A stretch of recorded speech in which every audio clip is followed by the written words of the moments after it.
अहमद अवैस साहब, आपने देखा कि किस तरीके से मीडिया के बड़े बड़े एंकर्स को वहाँ बिठाया गया, सीनियर सहाफ़ियों को बिठाया गया, उनसे इस बिज़नेस कम्युनिटी की गुफ्तगू करवाई गई और इमरान खान के ऊपर कमेंट भी लिया गया।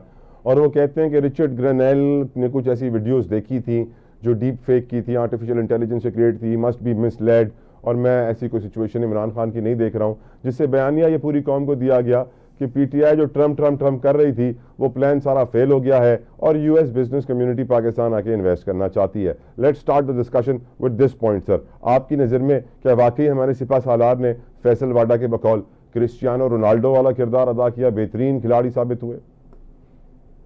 बिस्मिल्लाहिर्रहमानिर्रहीम। देखिए, बात सुनिए। ये जो आए थे साहब, इसमें वो रोनाल्डो का किरदार तो क्या अदा करेंगे, वो तो खैर वक्त बताएगा। दूसरी बात ये बताऊं कि ये वॉज जस्ट अ बिजनेसमैन,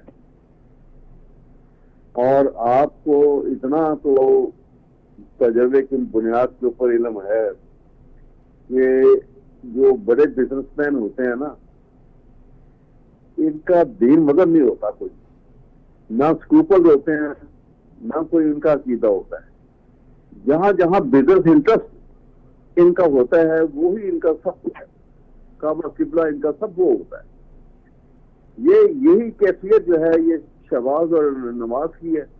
यही कैफियत जो है ये आए, अगर कोई बहुत बड़े बिजनेसमैन है तो यहाँ पे पाकिस्तान तो में कोई शक नहीं है कि ऐसी जगह है पाकिस्तान की जहाँ बड़ा स्कोप है इन्वेस्टमेंट का। अगर यहाँ के पॉलिटिकल स्टेबिलिटी यहाँ पे पैदा हो जाए तो बहुत रिसोर्सेज हैं, बहुत स्कोप है यहाँ, ट्रमेंडस स्कोप, इतनी बड़ी पॉपुलेशन है। लिहाजा वो उस सिचुएशन में उसने ये बात जो की है, अब ये ना तो ये नुमाइंदा है ट्रंप के, ना तो उसका एडवाइजर है। जो पहले स्टेटमेंट उसने दी थी वो तो उनका बाकायदा तौर के ऊपर अब भी उनका बड़ा क्लोज एसोसिएट भी है और नुमाइंदा भी है और एडवाइजर है। वो उस वक्त भी उसकी हैसियत जो थी वो थी जो उसने उस हैसियत में दी। अगर आई डोंट बिलीव हमें बहैसियत कौम या अपने पांव पे खड़ा होना होगा तो हमारी हैसियत बनेगी। नहीं खड़े होंगे तो फुटबॉल की तरह हाथों थोड़ा मारता रहेगा। लेकिन ये कहे कि ये बिठा के शहबाज और ये तासुर देने की कोशिश करें, तो शहबाज साहब ने तो वैसे भी बड़े बड़े तासुर दिए। उन्होंने तो ये तासुर भी दे दिया कि बड़े वो ऑनेस्ट हैं और मुल्क का दर्द रखते हैं, इसलिए तनख्वाह के बगैर काम कर रहे हैं इतना बड़ा दिन रात। वैसे सर बेटे उनके जो है वो अरबों रुपए ले चुके हैं। वैसे सर इतनी बिजली का यूनिट दिए हुए सर, इतनी ताकत आप तो करेंगे कि ये कुछ कोई पाकिस्तान की बकाओ सालमियत की कोई बात करेंगे, या फायदे की बात करेंगे, या अपने फायदे की बात करेंगे। लेकिन अहमद साहब ये तो माने ना कि पाकिस्तान की किसी और सियासतदान में शायद इतनी हिम्मत ना हो कि वो टेलीविजन पे आके चीफ ऑफ आर्मी स्टाफ को रोनाल्डो और बेस्ट प्लेयर से तजबीह दे। I think no one else can do it but Faisal Wada. आप एग्री करते हैं सर? ये तो बिल्कुल मैं बिल्कुल एग्री करता हूँ कि हिम्मत क्या होगी कि ये तो मतलब है कि एक होती है ना, आपको पता है कि वो शेक्सपियर का अपने अगर नजर से गुजरा हो। सर वैसे अगर आप और मैं करते तो शायद पीका एक्ट में आ सकते थे सर। नहीं है जी, अगर आप और मैं ऐसी बात करते तो पीका एक्ट में हमें सजा हो सकती थी, 20 साल, 20 लाख जुर्माना, 3 साल का। सुना देता हूँ, एक स्टैंजा बड़ा खूबसूरत है उसमें, जूलियस सीजर का जी। जब सीजर को मारने का प्रोग्राम बना लेते हैं तो एक बंदा कहता है उनमें से कॉन्स्पिरेटर्स में से कि वो तो of late is become very superstitious, he may not come tomorrow, अगर नहीं आएगा तो मारेंगे कैसे। तो एक बड़ा बंदा उनमें से बड़ा विटी था जो उसका सीजर उसकी विट बड़ी पसंद करता था। उसने कहा मैं लेके आऊंगा, और यहाँ पे वो स्टैंजा बोलता है कि unicorns may be betrayed with trees, elephant with horse, bears with glasses, loins with toils, and men with flatterers. But when I say to Caesar, that when I say he hates flatterers, he says he does being then most flattered. तो जनाब ये हमारे बड़े बड़े यहाँ पे साइकोपैंथी के बड़े बड़े माहिर बैठे हुए हैं।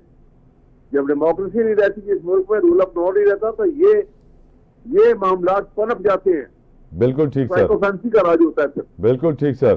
सर पेशन गोइयां फैसल वाडा साहब आपको मालूम है करते हैं और काफी सच साबित होती हैं अहमद साहब।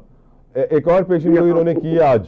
वो कह रहे हैं कि अली अमीन गंडापुर भी ज्यादा वक्त उनको पोजीशन में नजर नहीं आ रहे, गौहर खान साहब भी ज्यादा वक्त उनको इस अहम ओहदे पे नजर नहीं आ रहे, और जिस तरीके से आलिया हमजा साहिबा को और जुनेद अकबर साहब को लाया गया है नई जान डालने के लिए, और एहतजाज की कॉल दी गई है, यौम स्याह की कॉल दी गई है, 8 फरवरी को सवाबी में जलसा मीनार पाकिस्तान पे दरख्वास्त जमा करा दी आलिया हमजा साहिबा ने।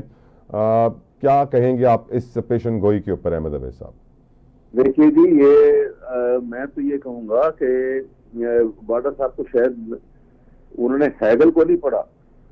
हैगल ने ये कहा था कि सम टाइम और most of the time conditions create personalities, emerge करती हैं, हालात शख्सियात बनाती हैं। जी हाँ, तो इसलिए ये तो आप कह रहे हैं मौजूदा हालात ने फैसल वाडा साहब की शख्सियत को बनाया है, इसलिए ये इसका यही जवाब काफी है। और अभी बहुत कुछ होगा। देखें, अभी तो ये कह देना कि जी वो सारे अभी तो कोई कार्ड नहीं खेले गए। अभी तो ट्रम्प कार्ड तो भी जेब में रखे बैठे हैं। मैं उस ट्रम्प की बात नहीं कर रहा, मैं ट्रम्प कार्ड की बात कर रहा हूँ सर। लेकिन आप अगर टेलीविजन चैनल्स पे देखें तो बयानिया ज्यादातर यही डिस्कस हो रहा है कि अब पीटीआई के पास क्या ऑप्शन बचे हैं, बंद गली में आ गई है पीटीआई, कोई ऑप्शन नहीं बचा है, फंस गए हैं। बंद गली में तो हुकूमत फंसी हुई है, मैं आपको ये बता दूं। सर, बंद आपके लीडर हैं, हुकूमत आजाद है, और आप कह रहे हैं हुकूमत बंद गली में फंस गई है। बिल्कुल, बंद गली में इनके पास रास्ता कोई नजर नहीं आ रहा, क्योंकि अवाम एक तरफ है, हुकूमत दूसरी तरफ है। अवाम के साथ कोई इनका ताल्लुक राब्ता नहीं है। अवाम से एक एक बात इनकी जो है उसको रद्द करते हैं, उससे नफरत भी कर रहे हैं, जो कुछ ये कर रही हैं। कभी आपने देखा कि जहां जिस मुल्क में बिलो पॉवर्टी लाइन 55% तजावुज कर जाए और पार्लियामेंटेरियन और मेंबर असेंबली जो है ये बैठ के अपनी 3-3 गुना तनख्वाहें बढ़ा रहे हैं। स्टेट एक्सचेकर के ऊपर कितना बड़ा वजन डाला जा रहा है। बिल्कुल ठीक सर। वो गरीब लोगों को आपने कभी गौर किया कि ये जितने ये प्रिविलेज लोग हैं, गवर्नमेंट सर्वेंट से लेके ये तमाम मेंबर पार्लियामेंट और ये सब लोग, इनके अगर आप जितना इनको मुफ्त पेट्रोल दिया जाता है महीने, वो काउंट करें तो वो अमाउंट जो है अरबों रुपए में जाती है। सर, ब्यूरोक्रेसी की जो कॉस्ट है ना, जो एक रिपोर्ट आई थी उसके मुताबिक साल की जो पाकिस्तान को पड़ती है वो हजारों ट्रिलियंस ऑफ रुपीज है, हजारों अरब रुपए है सर। और 6 दर्जन पर्क्स एंड प्रिविलेजेस हैं। आप बिल्कुल दुरुस्त कह रहे हैं। और मैं कमाल बात बताऊं सर, मैं गुज़िश्ता दिनों एक तकरीब में था, मुराद अली शाह साहब ने बड़ी कमाल एक बात कही। कहते हैं जब IMF वाले आते हैं ना मुज़ाकरात करने, तो हमारे यही ब्यूरोक्रेट्स उन IMF वालों को बता रहे होते हैं कि आपने जो है इस तरीके से पाकिस्तान में यहाँ पे टैक्स लगाना है, इस तरीके से यहाँ से आप पैसा निकालें, इस तरीके से यहाँ से आप पैसा निकालें, तो वो IMF के फौरन से दोस्त बन जाते हैं। ये मैंने नहीं कहा है सर, ये चीफ मिनिस्टर सिंध मुराद अली शाह साहब ने कहा। तो मैं आपको ये बताना चाह रहा हूँ, हालत ऐसी हो गई है। बिल्कुल, देखिए मैं आपको एक बड़ी मोटी सी मिसाल देता हूँ, अगर आप कभी गौर कीजिएगा कि जिन ममालिक में लीडरशिप जो है वो गरीब घराने से उभरी और उभर के उसने कौम को अमीर बना दिया और आप गरीब ही रही, तो कौम कहां से कहां पहुंच गई, मुल्क कहां से कहां पहुंच गया। इसकी मिसाल देखनी है तो आप सिंगापुर को देखें, इसकी मिसाल देखनी है तो आप मलेशिया को देखें,